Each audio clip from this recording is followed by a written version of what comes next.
बात आज की चैनल के कार्यक्रम मुद्दा में मैं सुरेंद्र चतुर्वेदी आपका स्वागत करता हूं। जिस मुद्दे पर हम आज बात करने जा रहे हैं वो मुद्दा शहर का एक ज्वलंत मुद्दा है और लंबे अरसे से इस मुद्दे पर बात की जाती रही है और की जानी चाहिए थी, आज भी की जा रही है।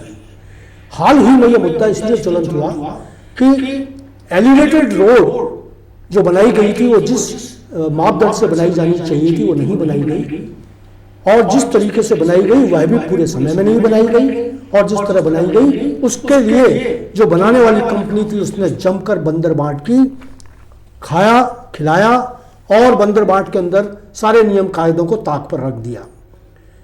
काम पूरा नहीं हुआ और उससे ज़्यादा की राशि उठा ली गई।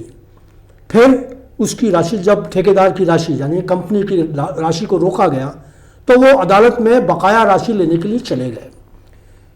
श्रम न्यायालय ने जो वाणिज्य न्यायालय ने जो अभी आदेश दिए हैं वो आदेश बड़े खतरनाक हैं। इन मुद्दों पर बात करने के लिए आज मेरे स्टूडियो के अंदर मौजूद हैं हमारे धर्मेंद्र जैन, जो किसी परिचय के मोहताज नहीं, राजस्थान ही नहीं देश की जब भी कभी अच्छे आर्किटेक्टों की बात की जाती है तो धर्मेंद्र जैन का नाम बड़े सम्मान के साथ लिया जाता है। उन्होंने जितने बड़े बड़े काम किए हैं वो काम शायद राजस्थान के अच्छे आर्किटेक्ट्स ने नहीं किए होंगे।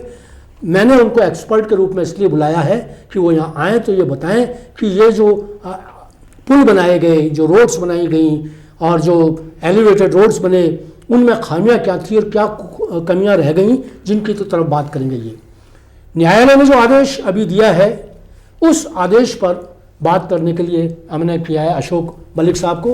अशोक मलिक भी एक जाने माने जागरूक नागरिक हैं हमारे शहर के, और जब भी कभी कोई समस्या पर बात की जाती है तो अशोक मलिक की राय का बहुत बड़ा स्थान होता है। अशोक मलिक वो उन लोगों में से हैं जो जागरूकता के लिए, अजमेर के हित के लिए हमेशा आगे रहते हैं। जब कभी भी कोई बात ऐसी होती है, जब अजमेर के हितों पर कुठाराघात होता है तो अशोक मलिक सबसे आगे वाली पंक्ति में सबसे आगे खड़े हुए पाते हैं। तो मैं दोनों का आपका स्वागत करता हूं। आप आए और आपने अपना बेशकीमती समय हमें दिया। अशोक जी, बात शुरू करूंगा आपसे कि अभी जिस तरीके से आप इस पूरे एलिवेटेड रोड के पीछे पड़े हुए थे, लंबे अरसे से आप इसका पीछा कर रहे थे, और पीछा करते हुए आप जो चाह रहे थे, जो हो रहा था, जिसको आप कह रहे थे कि ये गलत हो रहा है, गलत हो रहा है, और उसको कोई नहीं मान रहा था, और जब हो गया और अदालत ने जब अपनी अभी पिछले दिनों में सुनवाई की और सुनवाई के बाद जो फैसला दिया, उस फैसले पर नागरिकों को आप बताएं कि ये फैसला क्या हुआ और किस किस तरीके से इन्होंने नाइंसाफ़ी की। 2021 में ही मैं इस एलिवेटेड रोड के डिज़ाइन को लेकर, इस एलिवेटेड रोड के जो भी इसका जिन भी, क्योंकि एक सिंगल टेंडर के ऊपर सिम्फोनिया ग्राफिक को दिया गया था जी। इसका डिज़ाइन भी कंपनी ने ही बनाया, और कंपनी ने ना तो कोई टाउन प्लानिंग से एनओसी ली, और जो हमारा मास्टर प्लान है उसमें भी ऐसा कोई एलिवेटेड रोड का प्रावधान नहीं था। इसको लेके मैंने 2021 में ही राजस्थान हाई कोर्ट में एक PIL दायर कर दी थी स्मार्ट सिटी के कामों को लेकर, लेकिन कोर्ट में, न्यायालय में वो आज तक विचाराधीन है। इसके बाद ये मामला चलता रहा, और ये जो इसका कार्य शुरू हुआ था वो 8 मई 2018 में शुरू हुआ था जी। 2 वर्ष का कार्य पूर्ण कर सौंपने का इस कंपनी को दायित्व सौंपा गया था जी। लेकिन 2 साल बाद 2020 में कंपनी ने मात्र 5% काम किया, मतलब 95% काम नहीं किया, और 5% के ऊपर इन्होंने वो भी 2 साल जाने के बाद जी। उसी समय मैंने PIL लगाकर हाई कोर्ट में मैंने बता दिया था कि साहब इस कंपनी को ब्लैकलिस्ट करते हुए नए सिरे से टेंडर की जाए, क्योंकि अभी तो काम शुरू ही नहीं हुआ है और ये पूरा डिजाइन गलत है। लेकिन उसके बाद में क्या किया गया, इस कंपनी ने कार्य शुरू किया। कार्य शुरू करने में इसको जो पहला टाइम एक्सटेंशन दिया वो दिया 508 दिवस का, और वो ये कह के दिया गया कि सब कोरोना आ गया था, कोरोना के कारण कंपनी काम नहीं कर सकी और इसको एक्सटेंशन दे दिया जाए। तो एक्सटेंशन दे दिया गया, लेकिन एक्सटेंशन देने के साथ ही इस कंपनी ने फिर कोई कार्य नहीं किया। और ये जो कहा गया कि कोरोना के कारण कार्य नहीं किया, लेकिन जो इनके रनिंग बिल्स हैं वो ये बता रहे हैं कि कोरोना में ही इनने सबसे ज्यादा काम किया जी, और इनने उसके भुगतान कर दिया। वो 508 दिन का एक्सटेंशन होने के बाद भी ये कार्य पूर्ण नहीं हुआ, तो फिर 308 दिन का दे दिया गया जी, 328 दिन का दे दिया गया, तो उसमें भी ये कार्य पूरा नहीं हुआ। तो इस कार्य को देने के बाद में समय समय पे इसको प्राइस एक्सेलेशन दी गई, जबकि इसको डेमरेजेस चार्जेस जमा कराने थे जो इसने समय पे कार्य पूरा नहीं किया जी, उसको नहीं करके बंदरबांट हुई। इसमें मुख्यतः इसमें जो 3 पीडी थे उनका रोल काफी संदिग्ध रहा। एक थे मिस्टर अरुण माथुर, दूसरे थे मिस्टर हर्ष राय और तीसरे थे राजेश शर्मा जी। राजेश शर्मा जी जब थे तब इस ब्रिज को जल्दबाजी के अंदर अशोक गहलोत के समय में इस ब्रिज को बिना पूर्ण करे ही हमारी माननीय कलेक्टर महोदया थी भारती दीक्षित जी, उनने इसका उद्घाटन करवा दिया। और उद्घाटन कराने के समय जब मैंने उनको कुछ डॉक्यूमेंट सौंपे और कहा कि ये 7 करोड़ 38 लाख के करीब ये भुगतान है जो आपने इनको एडवांस में कर दिया, लेकिन ये काम तो आज तक कंप्लीट नहीं है। तो उनको चार्जशीट दी गई, लेकिन उसके बाद उस चार्जशीट को गोलमोल करके पटक दिया गया और उसके बाद इस ब्रिज को चालू कर दिया गया। जैसे ही ब्रिज चालू हुआ, जो हमारे को संभावित इससे रुकावटें नजर आ रही थी वो यानी ज्वलनशील रूप से जनता के सामने आने लग गई जी। एक तो ब्रिज के ऊपर ट्रैफिक ही नहीं रहा, जो कचहरी रोड से ये ब्रिज का जो डिजाइन किया गया था, जो मार्टिन ब्रिज से उतर के चढ़ने वाला था वो वन वे के रूप में सीधा आके कचहरी रोड पे उतरता। कचहरी रोड से कोई चढ़ने का प्रावधान नहीं था। नहीं, वो ठीक है, उस पर बात करने के लिए हमारे पास धर्मेंद्र जी जैन है। मैं कहाँ गड़बड़, कहाँ इसके निर्माण में गड़बड़ हुई? देखिए, मेरे को जो लगता है कि इसकी शुरुआत से ही इसका टेक्निकल जो बैकअप है वो बिल्कुल कमजोर रहा जी। क्योंकि शुरू में इनको जो टोटल स्टेशन सर्वे होता है, एग्जिस्टिंग सर्वे, उसको बना के इनको नगर निगम से इसमें एनक्रोचमेंट डिमार्केशन मार्क कराने चाहिए थे। टाउन प्लानिंग से रोड विड्थ इसमें पर्याप्त देखनी चाहिए थी कि कितनी प्रपोज रोड विड्थ है और कितनी अचीवेबल है फेज 1 में जी। उसके हिसाब से इनको ब्रिज की सेंटर लाइन तय करनी चाहिए थी, तो ताकि वो उसमें दोनों तरफ जो नीचे लेन बची हैं वो प्रॉपर काम में आती जी। और वो पूरे शहर का सत्यानाश नहीं होता। इन्होंने जो सेंटर लाइन बनाई, जो जगह बची थी, पड़ी हुई थी, उसी को मानते हुए सेंटर लाइन फिक्स कर दी और उस पर ब्रिज का पूरा इरेक्शन कर दिया। जबकि अभी थोड़े समय पहले एक थोड़ा सा एनक्रोचमेंट हटाया गया, उसके हटाने से रोड विड्थ में कम से कम काफी 25% का फर्क आया जी। तो अगर वो काम पहले ही हो गया होता तो सेंटर लाइन ही कुछ और होती जी। फिर जो टर्निंग पॉइंट्स हैं, जो मेन जंक्शन है गांधी भवन सर्कल पे, उसकी रूपरेखा ही दूसरी होती। दूसरा, जितने इन्होंने इन एंड आउट बनाए इसके, वो मतलब वेस्टेड इंटरेस्ट से बनाए। जो रोड जो है, जो ब्रिज जो है, ओवर ब्रिज जो महावीर सर्कल पे जाके इन्होंने रोका है जी। उसकी एक लेन इन्होंने मित्तल टावर पे खत्म कर दी, दूसरी लेन को ही महावीर सर्कल पे ले गए।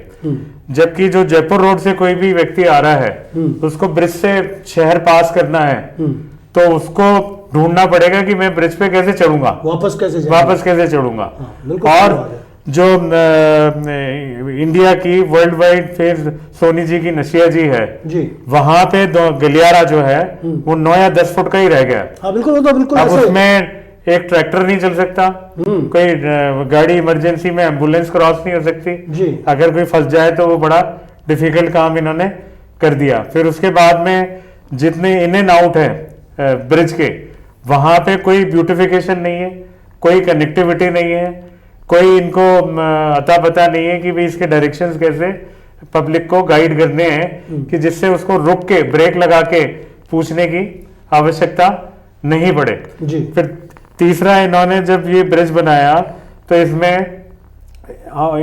इनलेट जो था entry for the bridge from the RPSC, old RPSC was only the entry, inside entry, whereas the exit was from the other side of Prithviraj मार्ग से। हालांकि वो भी गलत था शुरू में, लेकिन इन्होंने उसके हिसाब से ब्रिज को बनाया। अगर वो ब्रिज को दोनों इन एंड आउट की एंट्री ओल्ड आरपीएससी से अगर इनको बनानी थी तो उस डिजाइन में इसको ब्रिज को बनाना चाहिए था इनको पूरा। फिर इसके अंदर जो सारी नेग्लिजेंस रही, हमारी जो टीम है यहाँ पे काम करने वाली, कि उन्होंने अफसरों के दबाव में किसी ने कोई ना तो रिपोर्टें सबमिट करी, ना अफसरों ने रिपोर्ट मांगी, और सारा काम ऊपर ऊपर अलॉट हो गया। फिर एक ही बिड होने के कारण उसको रीचेकिंग नहीं कराएगी उसकी कि भाई ये जो बनाया है ये करेक्ट है या नहीं है, या कोई एक्सपर्ट ओपिनियन ली गई हो कि भाई ये जाके फ्रूटफुल होगा और इतना लोड और इतना ट्रैफिक नीचे से कम होगा और ये फायदा होगा। मेन जो काम था इनका कि भाई रेलवे स्टेशन पे जो ट्रैफिक जनरेट होता है, वाटर ट्रैफिक लॉगिंग होती है, कि जो उर्स फेयर में दूसरे टाइम में जो पूरा जैम पैक्ड हो जाता है उस पर रिलीफ देना था।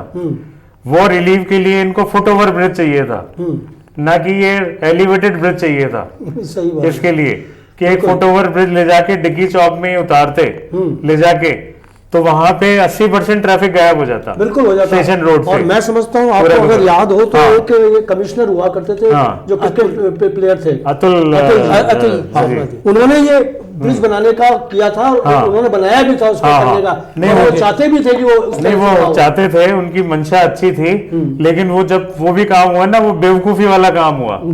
क्योंकि वो ब्रिज को क्या है कि पहले तो नीचे उतर के आओ रेलवे स्टेशन से, फिर ऊपर चढ़ो, फिर उधर उतरो, तो उसमें पब्लिक के काम का ही नहीं था वो। आप समझे ना कि नीचे उतरेगा, ऊपर के ऊपर ही उसको कनेक्ट करते तो ब्रिज को, तो 100% काम करता, और हो सकता है कि वो प्रॉब्लम ही सॉल्व हो गई होती। ये एलिवेटेड रोड का इशू ही नहीं आता उसमें बनाने का। अभी जो ट्रैफिक है कि पुलिस ने बैरियर लगा के अजमेर की जनता भी इतनी बेवकूफ है कि वो घूम रहे हैं, चारों तरफ चक्कर लगा रहे हैं सिर्फ इनकी इनकॉम्पिटेंसी से, ट्रैफिक की इनकॉम्पिटेंसी से। और ये वहां खड़े होके ट्रैफिक वाले गाइड करने की बजाय सिर्फ चालान काटने के कोई काम नहीं करते, कि कोई एक ठेला भी खड़ा हो, एनक्रोचमेंट भी खड़ा हो, साइड क्लियरेंस करनी हो, कुछ पता नहीं है उनको। और जितने आउटसाइड गाड़ियां आती हैं 90% उनको रोकते हैं, and they take very bad impression कि अजमेर में सबसे ज्यादा भ्रष्टाचार है ट्रैफिक में, उसको कोई देखने वाला नहीं है। सुबेरे जो ट्रैफिक होता है 6 से 8 बजे के टाइम में, जब एक पुलिस वाला नहीं होता, पुलिस रेलवे स्टेशन के सामने पुलिस स्टेशन है, एक पुलिस वाला वहां कोई डंडा बजाने नहीं आता कि भी ट्रैफिक को व्यवस्थित कर दे, इतना बुरा हाल है। और ये मैंने डायरेक्ट जो एडिशनल एसपी है, जो भी थे सिटी के ट्रैफिक के, उनको भी मैंने ब्रीफ किया कि मैंने, ये सबसे पीक टाइम होता है जब 6 से 8 बजे तक, कि सारा बच्चों का मूवमेंट होता है, पेरेंट्स का मूवमेंट होता है। उसके बाद 9 बजे बाद तो वो खाली पड़ा रहता है जी, सारा का सारा, वहां कोई लेने देने वाला नहीं है। फिर दिन में ट्रैफिक होता है 1:30 से 2 बजे चैनलाइज करने का, तो उसको कोई मूवमेंट करने वाला नहीं है। कि आप देखिए कि गवर्नमेंट कॉलेज में पागल की तरह घूमता है कि कहाँ ढूंढ के जावे, कि नसीराबाद जाना है तो ढूंढेगा कि कैसे जाएगा। नसीराबाद जिसको जाना है ब्रिज से उतरा, फिर घूम के वो जाएगा मोनिया इस्लामिया स्कूल। ये अजीब स्थिति है, आप समझ गए ना। वहां से वो टर्न होगा, बिल्कुल वहां कोई डायरेक्शन या वही नहीं है, कुछ भी नहीं है वहां। इतना अंधा खाता कर रखा है कि जो सीधा साधा ट्रैफिक चल रहा था उसको इन्होंने घुमा के पागल कर दिया। बिल्कुल लोगों का इतना नुकसान कर रहे हैं, समय का और शहर का, फ्यूल का, शहर का और पब्लिक का, और उसमें जो आदमी अच्छे शुभ मुहूर्त से जाता है, अच्छा सोच के जाता है, वो वहीं पागल हो जाता है घूम के। सही कह रहे हैं, समझ रहे ना, कि जिसको 5 मिनट में 7 मिनट में पहुंचना है, वो 15-15 मिनट तक वो घूमता ही रहता है वहां पे, टर्न अराउंड करता रहता है कि जहां मर्जी जब बैरियर लगा दिए। जब प्रधानमंत्री मोदी के लिए बैरियर नहीं लगते, यहाँ कोई भी बेवकूफ आ जावे, मंत्री या कोई भी, तो 1-1 घंटा ट्रैफिक रोक देंगे, बजरंगगढ़ चौराहे पे रोक देंगे, आगे रोक देंगे, इधर रोक देंगे, कि मतलब जैसे कि कोई ब्रिटिशर्स रूल कर रहे हैं यहाँ पे हमको। इस तरह का व्यवहार कर रखा है अजमेर में अभी तक। इनको ये सोच ही नहीं है कि भाई ये पब्लिक पार्टिसिपेशन है, we are also citizen and they are public paid servant, they are there to serve the people, समझ गए ना, नॉट टू डिक्टेट पीपल। वो तो डिक्टेशन डिक्टेशन चल रहा है बाकी कुछ नहीं लगा के, इसमें कोई अता पता ही नहीं। अशोक जी जरा आप ये बताएं कि ये जो जितनी भी सारी प्रॉब्लम्स जो बताई हैं इन्होंने, उसके पीछे इनकी जो बनावट रही है, इन्होंने जिस तरीके से काम किया और उसके अंदर कंपनियों के कैसे कैसे हित साधे गए, अधिकारियों के कैसे हित साधे गए, और मैं समझता हूँ ये पूरी योजना सिर्फ बंदर बांट के काम आई, आदमियों नागरिकों के काम नहीं आई, शहर की यातायात व्यवस्था को सुधारने के लिए नहीं आई, सबका सब वैसा है। तो उसमें क्या हुआ, कैसे हुआ ये? जो अभी हमारे धर्मेंद्र जी ने बताया कि स्टेशन पे जो ब्रिज बना के निकालने की बात थी, तो अजमेर रेलवे स्टेशन से और यहाँ से 3 रस्तों में अंडरग्राउंड बाईपास बनाए गए थे जी। लेकिन वो बने नहीं, उनका सारा पेमेंट उठ गया। रेलवे स्टेशन के जो भी आने वाले थे उनको अंडरपास से निकलते हुए वो सीधा डिग्गी चौक पे निकलते, वो इस ब्रिज में डिजाइन करके दिया गया था। है अभी भी है, अभी भी है, जी। लेकिन वो बिना करे ही उसका भुगतान हो गया।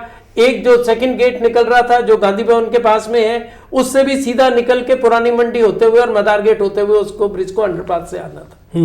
वो सब प्रावधान में था, उस पे कार्य नहीं हुआ और उसका भी भुगतान हो गया, बना दिया गया। हाँ, कागजों में सब कुछ वो सब कुछ बन चुका है, सारा कुछ हो गया। मैं आपको बताऊं, जब ये वाणिज्यिक न्यायालय में गए और इनने डिमांड करी वहां से अपने पैसों की, ये अभी तक 240 करोड़ रुपए ले चुके हैं 220 के अगेंस्ट में। 240 करोड़ का भुगतान कर दिया बिना कार्य किए ही। इनकी कोई सर्विस लेन इनको पहले तैयार करनी थी और कोई आप इसका आज तक नहीं है। आप इसका डिजाइन देखेंगे तो जो एक ब्लॉक्स लग के जो बीम्स के बाद में उतरना चाहिए था ब्लॉक्स, वहां सिंपल आरसीसी करके वो जो पुराने डिजाइन में घरों के बाहर के भाई जो चूना प्लास्टर नहीं जड़े, वो यानी सीमेंट में दाने को डाल के उसकी डिजाइन करके ब्लॉक का डिजाइन दे दिया गया। अच्छा। और वो आज झड़ना शुरू हो गए। उसके अलावा जो सबसे मजेदार बात यह है कि जब वाणिज्यिक न्यायालय में ये पेश हुए और इनने निश्चित कर लिया था कि ये जीत रहे हैं और इनको ये भुगतान हो जाएगा, 272 करोड़ रुपए की इसकी तरफ से डिमांड थी। तो उसी बीच में हमने ये जो रिपोर्ट मैंने पूरी बनवाई थी, ये जो मेरी रिपोर्ट जब मेरे को रेड किया गया, जो सूचना के अधिकार में मैंने जितने कागज लिए गए थे, मेरे खिलाफ मुकदमा दर्ज करके उनको यही था कि मैंने जो भी डॉक्यूमेंट्स इकट्ठे किए हैं वो ये मेरे घर से उठा के ले जाएं और वो सब ले जाएं और मेरे को डरा धमका के, मेरे फैमिली को डरा धमका के मेरी आवाज को बंद कर सकें। लेकिन मैंने उसका खुल के विरोध किया। उसके बाद में मैं खुद न्यायालय में मैंने ये सारी रिपोर्ट्स पेश कर दी, जिससे आरएसआरटीसी के जो भी अधिकारी थे उनको झाड़ पड़ी। और उसके बाद कोर्ट, कमर्शियल कोर्ट कहता है भुगतान कर दिया जाए या भुगतान नहीं किया जाए, उसके 2 पेज का डिसीजन होते हैं। इस केस के अंदर उन्होंने 29 पेज का डिसीजन लिखाया जी, और उसमें उन्होंने कहा कि चीफ सेक्रेटरी इसमें जांच करे, सारी जो अनियमितताएं हुई उनकी जांच करें, ट्रैफिक प्लान की जांच करी जाए, लोगों का जो फ्यूल एफिशिएंसी हो रही है खराब जो, उसकी सारी जांच करी जाए। तो एक उनने 90 दिन का इनको एक अल्टीमेटम भी दिया कि 90 दिन में जो बचा हुआ काम है, जो ये बताया गया है इसने नहीं किया, उसने नहीं किया तो इस कंपनी को ब्लैकलिस्ट कर दिया जाए, आगे राजस्थान में किसी भी तरीके का कंपनी कार्य नहीं करे। वो एक वार्निंग देते हुए छोड़ा। तो साहब उसका परिणाम हुआ कि अब आप देखें पूरी स्टेशन रोड बननी तैयार हो गई, क्योंकि बिना कोई डर के कोई नहीं, प्रशासन को अभी भी इनको लोकल पार्टिसिपेशन इन्वॉल्व करके और करेक्ट सिचुएशन जो है, पहले तो एग्जिस्टिंग रोड की करेक्ट सिचुएशन क्या है, ब्रिज की करेक्ट सिचुएशन क्या है, क्या क्या इसमें मॉडिफिकेशन हो सकते हैं, पहले तो उस सारे काम, उस सारे प्रोग्राम पे वर्क हो ईमानदारी से, ना कि उसको ढकने की कोशिश करी जाए। अभी तो ढकने की कोशिश है, तो ढकने की कोशिश यूं करते हैं कि ये 2-2, 3-3 साल में अफसर बदलते हैं, आते हैं, नया व्यवस्था होती है, नया वो करा और वो अपना काम किया और वो निकल गया। उसको अजमेर का अता पता ही नहीं है, पब्लिक का पार्टिसिपेशन नहीं है, और जो पब्लिक जो रिप्रेजेंटेटिव है वो नेता बनने के बाद में उनको ये लगता है कि भाई वो they are above collector, they are above VIP, तो इंटरेक्ट ही नहीं करते, टाइम ही नहीं देते हैं। आप समझ रहे ना, सिवाय अब वो जो जहां पे बड़े एक मंत्री जो है कचेरी रोड पे रहते हैं, उनके वही हाल देखो 13 महीने से क्या हाल है सड़क का, कि साला खड्डा में घूम घूम के पागल, पॉल्यूशन, एलर्जी, उसके बाद में सीवरेज लाइन जो डाल रहे हैं उसके साथ में, उसका आज तक ही कोई पता नहीं है। 15 साल में उसकी पूरी कॉस्ट जोड़ी जावे तो उतने में तो एक नया सिटी टाउन बन जावे। फिर उसके जो है प्रॉपर्टी कनेक्शंस ही नहीं है, और ना होंगे, क्योंकि ये ओल्ड हिस्टोरिकल टाउन है, सब सेटल्ड है, ब्रिटिशर्स के बनाए हुए ड्रेनेज सीवरेज बने हुए हैं, उनसे पानी बह के लोगों के घर से जा रहा है, सिस्टमेटिकली जा रहा है, और ये ना किसी को मोटिवेट कर रहे हैं और उसके पैसे और चार्ज करते हैं, जबकि इनके पास व्यवस्था नहीं है। अब हाथी वाटे में एक जगह घुस जाएं, फिर एक गली में जाएं 100 मीटर अंदर, तो वहां लाइन जा ही नहीं सकती, ना लाइन आ सकती, तो यहाँ डालने की औचित्य ही नहीं था जी। उसके अंदर पूरा, कि इनको एक एक पॉकेट लेते, कोई 1 किलोमीटर 2 किलोमीटर की 3 किलोमीटर की, उसको सक्सेसफुल करते, फिर एक दूसरी पॉकेट लेते, तीसरी पॉकेट लेते, इन्होंने पूरा सिटी का ले लिया और हर साल नया अप्रूवल करा लेते हैं। इनके पास ना तो उसका बैकअप है क्लीनिंग का, ना कोई सिस्टम है। छोटी सी देखिए कि 80 मतलब कितनी है, 80 से 100 mm बारिश होती है, कितनी होती है अपने यहाँ 800 800 mm बारिश हुई ना, तो उसमें ही वो सीवरेज फेलियर है पूरा का पूरा, कि शहर को कितना दुखी होना पड़ा बहुत पूरे टाइम में, कि दो महीने तक इनसे क्लियरेंस ही नहीं हुई, पब्लिक को नचाते रहे, घुमाते रहे, because of their wrong doings, कि अपनी कोई प्रोजेक्ट प्लानिंग नहीं है। फिर जो स्मार्ट सिटी में या दो भी वर्क अजमेर में होना था, वो वर्क होना चाहिए इंफ्रास्ट्रक्चर पे, इंफ्रास्ट्रक्चर का तो पता ही नहीं है, और ब्यूटिफिकेशन के लिए लोगों को बुला के और वो प्रोजेक्ट बनवा रहे हैं और मजे कर रहे हैं और मलाई मक्खन खा रहे हैं। जो नाला जब कलवर्ट जो 1947 में अंग्रेज छोड़ गए, वैसे के वैसे ही पड़े, उनको ना तो वाइडन कर रहे, ना ब्यूटीफाई कर रहे, ना मॉडिफाई कर रहे, तो प्रॉब्लम अकर हो रही है। फिर जो थे ओरिजिनल, उन पे एनक्रोचमेंट कर दिए सारे लगा के, बिल्डिंगें बना दी। फिर इनको पॉपुलेशन डेंसिटी का नहीं पता है, कि जब भी दरगाह में कोई भी वो होगा, छोटा सा भी अर्थक्वेक, तो वो डेंसिटी वहां पे इतनी ज्यादा है कि वो सब जीरो हो जाएगा, हमास की तरह और उसकी तरह, गाजा की तरह, बिल्कुल ये हाल होने वाला है वहां पे, क्योंकि बिल्डिंगें एक दूसरे पे टिकी हुई हैं, 6-6 मंजिले बिल्डिंग बना रखी है, कोई मतलब लोड का ही पता नहीं है डेंसिटी का, कि वॉल्ड सिटी एरिया में क्या कानून है, क्या नियम है। फिर जिससे पैसे खींचने होते हैं उसकी बिल्डिंग सीज करते जाते हैं लगा के, जबकि उसी लाइन में आप चलेंगे 100 बिल्डिंग मिल जाएगी, लेकिन 2 आदमी की सीज करेंगे। इतनी बेईमानी भरियों के सिस्टम ही नहीं है पूरा का पूरा, और वो भी बनने के बाद में। बनने के पहले क्या वो आदमी वहां का JN AN XN क्या तनख्वाह नहीं ले रहा है, या वहां से निकलता नहीं है, या उसको पता नहीं है क्या, आप समझिए ना, कि वो राठौड़ी करनी कि जैसे कि कोई वो मतलब यहाँ पे डिक्टेटरशिप है पूरी लगा के। और फिर इनको जो कानून फॉर्मुलेशन जो करना चाहिए एरिया वाइज, कि भाई यहाँ इस एरिया में ये रिक्वायरमेंट है, इस एरिया में ये रिक्वायरमेंट है, ये जोन लागू होगा, ये जोन लागू होगा, कॉपी लाते हैं लगा के ठोक के, और वो मतलब सारा शहर भुगत रहा है और परेशान हो रहा है, कि हर 2 साल में 3 साल में बायलॉज चेंज हो रहे हैं। वो तो ठीक है, लेकिन धर्मेंद्र जी सबसे बड़ी बात ये है कि क्या हो गया जो हो गया। हाँ। अपन ये सोच लें कि यार ये तो बर्बाद हो गया शहर, ये स्मार्ट सिटी के नाम पर जो जितनी स्मार्टनेस थी ना, ओरिजिनल जो थी वो खत्म कर दी इन्होंने। इस शहर को बर्बाद कर दिया, मुर्दे का टीला बना दिया इन्होंने। लेकिन इसके क्या इसको सुधारा जा सकता है? नहीं, इसमें ऐसा था ना, ये ओवर ब्रिज बनाया है, इसमें अगर ये 5-5 फुट जो एनक्रोचमेंट था उसी को हटा देते, तो वो सड़क 20 साल और काम करती पूरी की पूरी, क्योंकि वो तो अब नहीं, हाँ हो नहीं सकता पूरा का पूरा। तो अब क्या इसका तो ये है कि हमें हमारी पीढ़ियों को भुगतना नहीं, इसका जो है एक्सपर्ट टीम से, डिजाइनिंग टीम से इसको रिव्यू कराना चाहिए, ड्रॉबैक्स इसके फाइंड आउट करने चाहिए, फिर इसका इम्प्रोवाइजेशन कैसे हो, ओके, कि नो मैटर कि भाई हमें इसमें से जो जितना ऐड करना है, डिलीट करना है, वो करने के लिए हम प्रिपेयर्ड होना चाहिए, ताकि आने वाले 10 साल 20 साल एटलीस्ट इसकी जो प्लानिंग है या फ्यूचर स्कोप है वो फेल ना हो। बिल्कुल सही इसका बात है, बिल्कुल सही। आप समझ रहे हैं ना? अशोक जी आप ये बताइए, हाँ सर, कितना पैसा इन्होंने बर्बाद कर दिया स्मार्ट सिटी के नाम पर? जो आया पैसा सारा बर्बाद कर दिया, जहाँ लगाना था वहाँ नहीं लगा, जहाँ नहीं लगाना था सब कुछ लग गया। और इतने फास्ट तरीके से अधिकारी आ रहा है और वो सोच रहा है कि मैं साल भर रुकूंगा, साल भर रुकने में मुझे कितना पैसा बनाना है, 10 करोड़ 20 करोड़ वो बनाया, भाग गया, दूसरा आ गया, चला गया। अब ये जैसे कंपनी ब्लैक लिस्ट भी हो गई। नहीं, ब्लैकलिस्ट कंपनी को पहले तो अपन काम करवा लेना। हाँ। कंपनी तो ब्लैकलिस्ट निश्चित होगी, क्योंकि जो कंपनी ने कार्य किया है वो 100-125 करोड़ से ज्यादा का नहीं है, और ये 240 करोड़ का भुगतान उठा चुका है। इसकी क्वालिटी में जब इसमें जो पीएमसी लेके आए थे, उस पीएमसी का काम था हर 15 दिन में जो भी काम हो रहा है उसकी टेक्निकली रिपोर्ट बनाएंगे। उसके 2 इंजीनियर्स ने 2 रिपोर्ट बनाई, उसकी मेरे पास कॉपीज हैं। उसके बाद में जब कंपनी को हित साधने में रुकावट आने लगी तो उनने जो हमारे अधिकारी थे उन तक एक मोटा पैसा पहुंचाया और उस पोस्टों को ही खत्म कर दिया और वो सर्वे रिपोर्ट ही खत्म हो गई। और उनको जबकि उसकी पूरी रिकॉर्डिंग करनी थी वो नहीं हुई।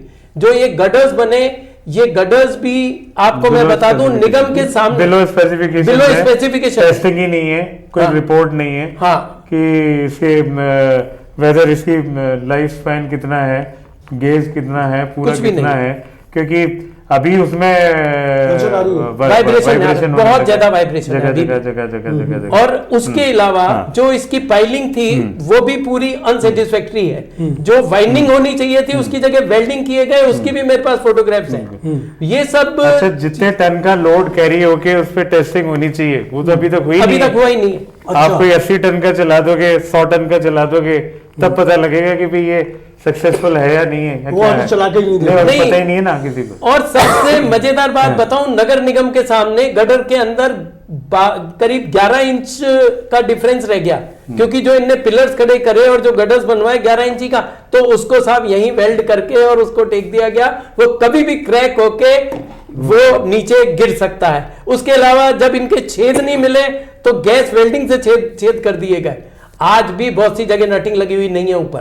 परफेक्शन नहीं है काम में, परफेक्शन नहीं है। परफेक्शन होना चाहिए कि एमएम में काम होना चाहिए, जो गेल कंपनी करती है, एलएनटी कंपनी करती है, समझिए ना, उनके लेवल का काम है एक्सपर्टीज का, ना कि ये इस तरह के कॉन्ट्रैक्टर का काम है। इस कंपनी की मैं आपको हिस्ट्री बता दूं, ये इसने शूटिंग रेंज बनाई थी जयपुर के अंदर, वहां ये करीब 100 करोड़ से घाटे में थी, तो उस पैसे की भरपाई की गई और पहले ही दिन कंपनी को 100 करोड़ एडवांस दे दिया गया। बिना वर्क करे ही 100 करोड़ एडवांस डाल दिया गया। और स्मार्ट सिटी को जो कम से कम 100 करोड़ की कंपनी बननी चाहिए थी, जिससे ट्रिपल पी का पार्टिसिपेंट्स आता और वो आता, वो हमारे माननीय गौरव गोयल जी ने और जो हमारे उस टाइम के जो प्रोजेक्ट डायरेक्टर जो लगे थे साथ में अनिल जैन साहब, उनने 1 करोड़ की कंपनी बनाई, जिससे ना तो कोई इनका और कोई इन्वेस्टमेंट आया, ना कोई ट्रिपल पी का प्रोजेक्ट हुआ, और ये पूरे पैसे की बंदर बांट हो गई।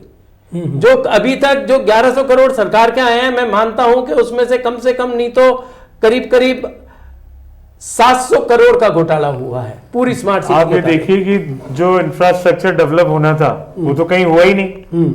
ब्रिज का डेवलपमेंट होना, इंफ्रास्ट्रक्चर का डेवलपमेंट नहीं होता है। बिल्डिंग ऐसी खड़ी कर रही कि सूचना केंद्र में एक टावर बना दिया है वहां पे फ्रंट में, जो अभी तक काम में ही नहीं आया है। जो इन्होंने जो ओपन थिएटर बनाया उसमें मेरे ख्याल से अभी तक 2 साल में 2 या 3 फंक्शन हुए उसके अंदर, और काम ही नहीं क्रैक्स आ गए सर, क्रैक्स आ गए उसके अंदर। फिर वो जगह इतनी बड़ी ब्यूटीफुल जगह थी कि उसको पूरा जीरो करके एक बहुत ब्यूटीफुल प्रोजेक्ट लाते हैं वहां पे नया जी, जिसमें कि शहर की सारी कैटर रिक्वायरमेंट पूरी हो जाती। इनको जो इंफ्रास्ट्रक्चर डेवलप करके जो मतलब डिफंक्ट बिल्डिंग्स हैं, जो अनयूटिलाइज्ड बिल्डिंग्स हैं, वो इनको डिमोलिश करनी चाहिए, जमीन रिक्लेम करनी चाहिए, लैंड बैंक इनको बनाना चाहिए, जिससे कि इंफ्रास्ट्रक्चर शहर का इम्प्रोवाइज हो और फैसिलिटीज डेवलप होने लगे। अभी नगर निगम ले जाके वहाँ चाची आवास, चौरसी आवास कहाँ बना दिया है वहां पे, स्कूल के पास, आम सिटी के अंदर है, और वो कहाँ जाएगा 20 किलोमीटर जाके। तो वहां से वो आदमी आया और गया, काम ही नहीं होगा कभी। आदर्श नगर से अगर कोई आने वाला हो, वो आएगा ही नहीं, पहुंचेगा ही नहीं। पहले तो यही गोते खाता रहेगा ना, घूमता रहता है वो। आदर्श नगर से उसको ब्रिज पकड़नी है तो पहले वो गवर्नमेंट कॉलेज घूमेगा वापस, कहाँ पे, फिर वहां से बाबू मोहल्ला घूमेगा, फलाना घूमेगा, फिर वो ब्रिज पकड़ेगा। किशनगढ़ से आना निगम बड़ा अच्छा है, जल्दी आ जाएगा।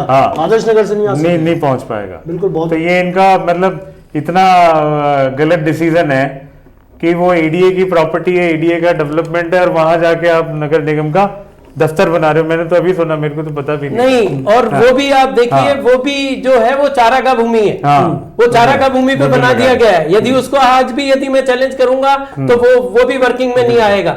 आपको ये भी बता दें, जो एडीए की बिल्डिंग बन रही है नई, वो यानी नाले के अंदर है, और यदि उसका बफर जोन छोड़ दिया जाए 9 मीटर नाले का, तो दोनों साइड से 9 मीटर बफर जोड़ने के बाद ये बिल्डिंग भी जीरो है। ये लोगों के लिए सारे कानून है, सरकार के लिए कोई कानून नहीं। अब जो भी बिल्डिंग्स हैं, इनका किसी का नक्शा पास नहीं है, किसी का अप्रूवल नहीं है, जबकि नियम यह है कि गवर्नमेंट भी कुछ भी बनाएगी तो उसको अपना नक्शा पास कराना पड़ेगा, टाउन प्लानिंग के नियमों से चलना पड़ेगा। कलेक्ट्रेट की बिल्डिंग देख लीजिए, मेरे पास में उसके सैंपल पड़े, लोकल सरिया लगाया गया है। बिल्कुल। आज पटेल ग्राउंड को देख लीजिए, लोकल सरिया लगाया। पटेल मैदान पर देखिए कि मैंने जो सुना कि वहाँ एक रेस्टोरेंट था, वो तोड़-दाड़ दिया, नया जीरो लाइन पे बना रखा है पटेल मैदान की। वहाँ कोई सेटबैक का कानून नियम नहीं है, वहाँ कोई आप समझ रहे ना कि वो हटा दिया और वो नया बना दिया। कहाँ पे? वो मेरे ख्याल से वो यानी वो जो है हमारे, मेरे को जो हमारे मेयर महोदय हैं, उन्हीं के संरक्षण में, उन्हीं के लोगों द्वारा चलाया। बिल्कुल, ये देखिए कि मतलब बीजेपी सरकार में, मतलब सेंट्रल गवर्नमेंट में जितनी ईमानदारी है, उससे ज्यादा इतना यहाँ भ्रष्टाचार है कि मतलब कोई अंत ही नहीं है, उसका अंत ही नहीं है। बिल्कुल पूरा का पूरा कि वो आदमी 3 से 5 मिलने का समय होता है सब, उसमें 3 से 5 में अफसर उनको बाबुओं को बुला लेता है काम निपटाने के लिए, पब्लिक रोती फिरती है और वापस घूम के चली जाती है लगा के। मेरे को कोई काम पड़ा अभी, तो मैंने देखा कि यहाँ तो मतलब जिंदगी में 30 साल से मैं गया नहीं, अभी मैं पहली दफा गया तो देखा कि बड़ा बुरा सिस्टम है, कोई वही नहीं है। और राठौड़ी जैसे चलती है कि जैसे कि सर वो सब ऑर्डिनरी वो है, मतलब सिटीजन नहीं है अजमेर के, इस तरह से ट्रीट होता है कि बताइए ये करिए, काम तो कुछ हो नहीं रहा। अच्छा, वो 3 बजे पहले कितना काम करते हैं कि जो पब्लिक को 2 घंटे में रिलीफ मिल जाए, कुछ नहीं, जीरो पूरा का पूरा। सर अब मेरा आपसे यही है कि जो अजमेर की ये ज्वलन समस्या है, एलिवेटेड रोड से जो रुकावटें उत्पन्न हो गई हैं, वो है, तो इसमें शहर के लोगों को जागरूक होना पड़ेगा और आपके चैनल के माध्यम से आपको लीड करना पड़ेगा, तभी ये संभव है, तभी ये अजमेर की जनता को राहत मिलेगी। वरना जो नाका मदार और श्रीनगर रोड और राजेश नगर से आ रहा है, उसको पूरा घूम के गवर्नमेंट कॉलेज के दर्शन करने पड़ेंगे, वहां पे ट्रैफिक में फंसना पड़ेगा। जो मार्टन ब्रिज सालों से सही चला आ रहा था, उसको इनने खत्म कर दिया। और इसी तरीके से जो आपका सजेशन था कि जो नसिया जी जो हेरिटेज बिल्डिंग्स हैं, उनको ही दरकिनार कर दिया गया, और जो यहाँ पे एक मकबरा बना हुआ है, उसको खत्म कर दिया, हर जगह लेन्स बना दी, कोई इसका मैनेजमेंट नहीं लिया गया, कोई टाउन प्लानिंग से नहीं है, कुछ भी नहीं है।